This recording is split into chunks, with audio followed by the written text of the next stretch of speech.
যেখানেই গেলে বাঘের ভয়, সেখানেই নাকি রাত হয়। বিবাহের আগেই বাচ্চা পৃথিবীতে জন্মগ্রহণ করেছে, এমন একটি তথ্য এসেছে খবর 24 এর হাতে। 2018 সালে বিবাহ বন্ধনে নাকি আবদ্ধ হয়েছেন, এমন একটি তথ্য এসেছে। অনুসন্ধান করতে গিয়ে বেরিয়ে এসলো চাঞ্চল্যকর তথ্য। যে ছেলেটাকে নিয়েই মূলত আজকের আমাদের এই আয়োজন, তো সেই ছেলেটার সাথে কিন্তু আমরা কথা বলে জেনেছি তার বাড়ি নোয়াখালী জেলার, বর্তমানে অবস্থান করছে চট্টগ্রামে। দীর্ঘদিন ধরেই ইমুতে ইমুতে অনেক ছেলেদের সাথে তার পরকীয়া রয়েছে।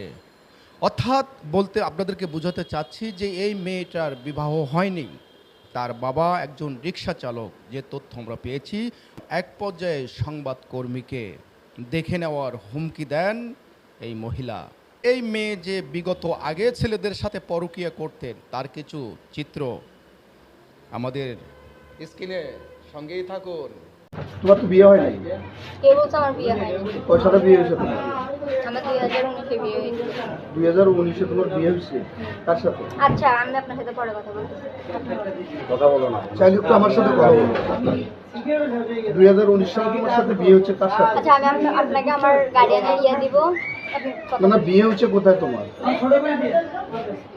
বিয়ে হচ্ছে কোথায় আমি জানতে চাচ্ছি। আমার বিয়ে হইছে আমার ফ্যামিলি থেকে, আপনি জিজ্ঞেস করুন। কোথায় হচ্ছে তোমার বিয়ে? আমার বিয়ে কোন কাজী অফিসে হচ্ছে? কোন কোর্ট বিল্ডিং এর? এগুলো ডকুমেন্ট খুঁজতেছেন আপনি? কোথায় হচ্ছে বিয়ে তোমার?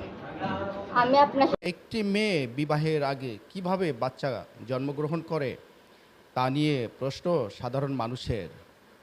আমরা কথা বলার চেষ্টা করব যে ছেলেটার সাথে প্রতারণা করা হয়েছে, তার নাম হচ্ছে শাহরিয়ার বিন রুবেল। আমরা একটু কথা বলার চেষ্টা করব শাহরিয়ার বিন রুবেলের সাথে, মূল ঘটনাটা কি হয়েছে। আসলে সে তো আমার ক্রিকেটের স্টুডেন্ট। তো আমি তাকে 1.5 বছর যাবৎ প্র্যাকটিস করাই। তো সে বিগত দিনে এই বছরে আপনার মাঝখান দিয়ে সে ঢাকা চলে গেছে। এরপর থেকে সে ধরেন আমার নামে বিভিন্ন জায়গায় বিভিন্ন ধরনের এই প্রতারক নামক কথাগুলো ছুটাচ্ছে, কিন্তু আমি যখন তাকে জিজ্ঞেস করি তখন সে স্বীকার হচ্ছে না।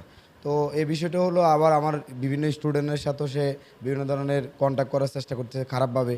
আর আমি আমাদের অনেকগুলো স্টুডেন্ট থেকে জানতে পারছি তার এলাকায় সব ছেলেদের সাথে তার খারাপ সম্পর্ক ছিল।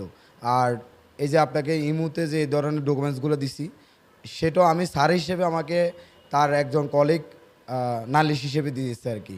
আমাকে বলছে আর কি যে স্যার রিকোয়েস্ট করলাম আপনার কাছে, সে বলতেছে যে আপনার সাথে রিলেশন আছে। তো আমি তো তার স্যার, একজন স্যার, তার সাথে আমার কিছু নাই। তাছাড়া তার যদি কোনো ফর্মান থাকে সে শো করুক, যদি ফর্মান থাকে তাহলে আমি দায়ী। এখন তো তার কোনো ফর্মান নাই। আর রিফাত নামে যে ছেলেটা, সে আমার কাছে তার নামে নালিশ দিয়েছে যে স্যার আমি তাকে অনেক ভালোবাসি, তার সাথে আমার সব হয়েছে।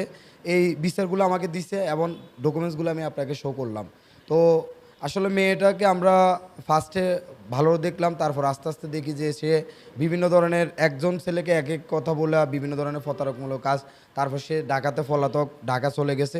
দীর্ঘদিন যাবৎ ঢাকা থাকার পর 1.5 বছর পর সে চট্টগ্রাম আসছে। আমাদের একাডেমি তার কাছে অনেকগুলো টাকা পাওনা এখন পর্যন্ত। সে আমাদের একাডেমির বকেয়া বেতন দিচ্ছে না। তারপরে ওই ওই জিনিসগুলো ফাঁসানোর জন্য সে আমাদের মানে আমাকে নিয়ে, অথবা ওর মা মেবি আপনার বাড়িতে কাজ করে আর বাবা রিক্সা চালায়। এই হ্যাঁ, না হয় আপনার কিভাবে আপনার একটা ঢাকা ছেলে আমাকে ডকুমেন্টস পাঠাচ্ছে, ওর সাথে মানে অনেক কাছাকাছি ছবি। তারপর ওকে চট্টগ্রাম থেকে ঢাকা নিয়ে গেছে। তারপর সেখানে সে 1.5 বছর ছিল। তখনও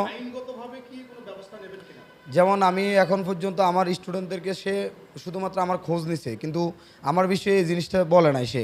কিন্তু আপনি অথবা আদার্স মানে বিভিন্নভাবে সে কিন্তু আমাকে ফাঁসানোর চেষ্টা করতেছে। হ্যাঁ, আমি এখন তার বিষয়ে অনেকগুলো আমার ডকুমেন্টস আছে, সে আমার বিষয়ে প্রতারকমূলক কাজ করতেছে। আমি যে কোনো মুহূর্তে আইনি ব্যবস্থা নিব। শুনতেই তো পারলেন যে ঢাকায় রিফাত নামে একটি ছেলে, তার সাথে তার দীর্ঘদিনের পরকীয়া। অর্থাৎ এটা রিফাতেরই সন্তান। একটি মেয়ে বিবাহের আগে কিভাবে বাচ্চা জন্মগ্রহণ করে, তা নিয়ে প্রশ্ন সাধারণ মানুষের।